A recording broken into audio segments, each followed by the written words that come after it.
Okay, today I'm going to show you how to make the background for our parody art project, which is of The Scream by Edward Munch.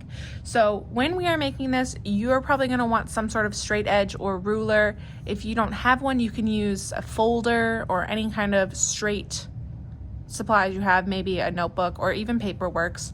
I'm just going to use my freehand to show you that you can do it free-handed if you need to. The first thing we're gonna do is do the bridge that they are on.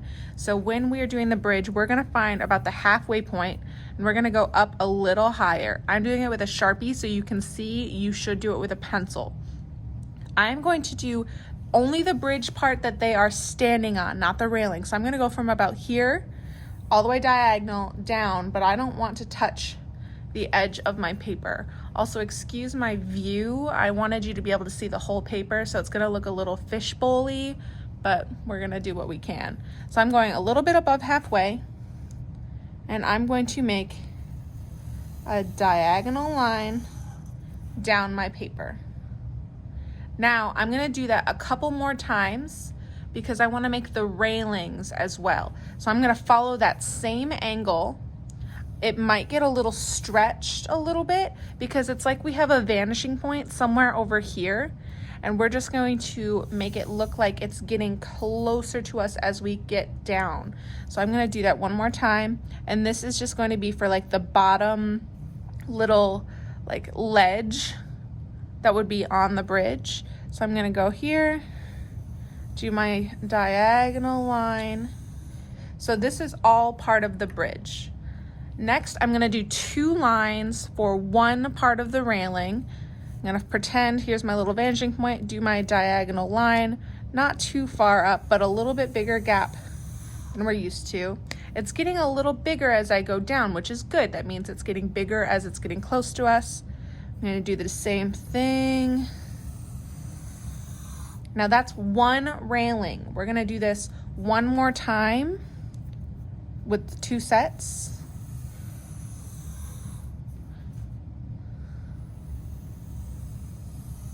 And now my lines are a little wobbly, which is okay.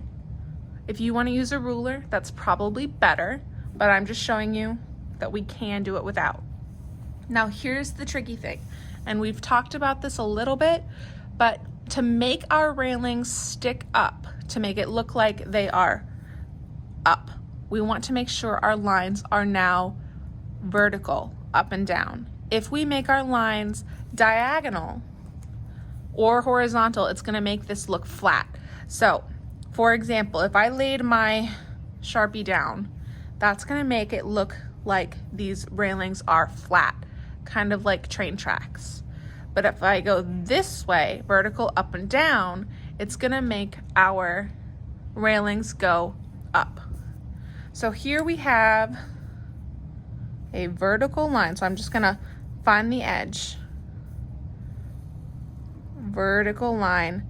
This is gonna make my railings look like it's going up. Now I'm just gonna color it in. You don't need to do this. I want you to be able to see, since I'm using Sharpie and I can't erase.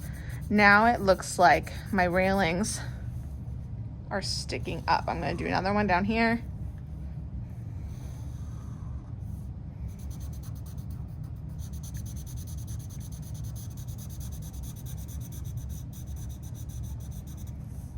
And I'll do one more back here. And they should get kind of skinnier as they go back because they're getting smaller. Now it looks like my railings are going up and down and my bridge is going backwards. In the actual painting, there are more lines on the bridge.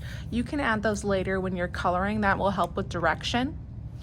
Next, the only other things that are required to be in your picture is the double horizon line, which we have the 2 hills.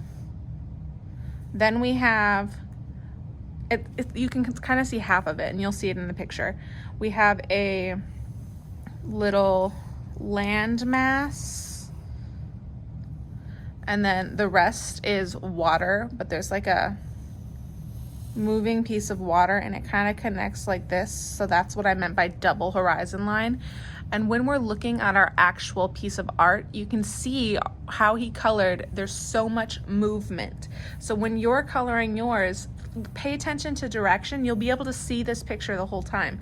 So pay attention to the way you color. Because in the sky, he colors along this curve. So he's using a bunch of different colors, but it's following that direction of the hill, and it makes it look a lot more interesting.